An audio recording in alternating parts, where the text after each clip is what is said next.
ভাই, India cricket দলকে কিন্তু বিশ্বের কোনো ক্রিকেট দলই পছন্দ করে না, হোক সেটা অস্ট্রেলিয়া, ইংল্যান্ড বা পাকিস্তানের কথা নাই বললাম, কেউই পছন্দ করে না। কারণ হচ্ছে তারা চোর। মানে তারা ক্রিকেটে যত রকম চুরি করা যায় সব করে। আইসিসির যেগুলো টুর্নামেন্ট হয় সেই টুর্নামেন্ট গুলাতে সব সময় তারা সুবিধা নেয়।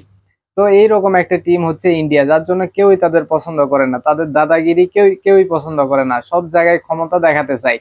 তো তাদের চুরি নিয়ে যদি ভিডিও বানাই বা কথা বলি তাহলে অনেক উদাহরণ দেওয়া যাবে। ওই আলাহাবাদ লাস্ট লাস্ট যে ঘটনা ঘটছে সেইটা বলি। এই যে হচ্ছে ইংল্যান্ডের সাথে ইন্ডিয়ার টি-20 সিরিজ হচ্ছে, সেখানে চতুর্থ টি-20-তে ইন্ডিয়া প্রথমে ব্যাটিং করে 184 রান করে 185-তে টার্গেট দেয়।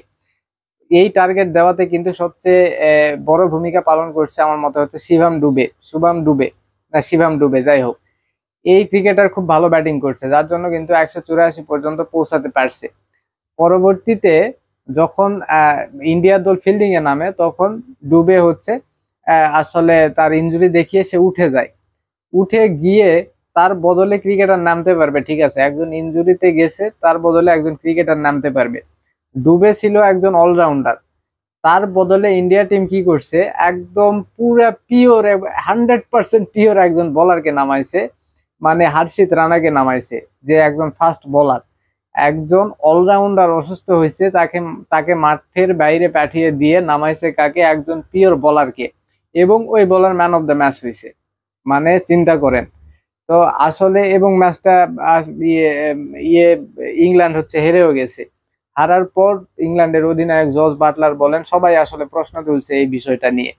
যখন খেলা হয়েছে তখন কেউই প্রশ্ন তোলেনি, যখন হারছে ইংল্যান্ড তখন এই বিষয়গুলো নিয়ে প্রশ্ন তুলছে। প্রশ্ন আসলে আসারই কথা। একজন অলরাউন্ডারকে আসলে বসিয়ে, মানে অসুস্থতা দেখিয়ে একজন বলারকে, তারা একদম পিওর বলারকে কিভাবে নামায়? এইটা আইসিসির নিয়ম আসলে কি বলে? তো ইন্ডিয়ার ক্ষেত্রে বলে ঠিক আছে না, আমাদের সমস্যা নাই, ইন্ডিয়ার ক্ষেত্রে এমনই হয়। তো এই হয়েছে অবস্থা। এই যে যেই শুভম ডুবে না শিভাম ডুবে, এই দুইটার মধ্যে একটা হবে। এই ক্রিকেটার যে মানে ব্যাটিং করে উঠে গেছে, মানে আপনাদের কারো বিশ্বাসই হবে না এর ইনজুরির সমস্যা আছে বা ইনজুরির কোনো আহ, আহ, দেখানোর কারণ আছে, ইনজুরি দেখানোর কারণ আছে। কোনো কারণ নাই, একদম সুস্থ স্বাভাবিক এত সুন্দর ব্যাটিং করলো। সেই ক্রিকেটার কি হলো, আহ মানে হুট করে অসুস্থ হয়ে গেল এবং তাকে মাঠের বাইরে পাঠিয়ে দিয়ে নামানো হলো একজন বোলারকে। ভাই, আপনারা সবাই জানেন যে এই শুভম ডুবে কিরকম আসলে বোলিং করে।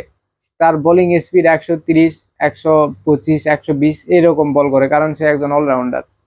তো আসলে আহ, তারা যে এইটা মানে ইন্টেনশনালি করছে, যে ম্যাচটা জেতার জন্য একজন অলরাউন্ডারকে উঠিয়ে বলার নামাইছে, মানে 12 জন নিয়ে নিয়ে খেলছে।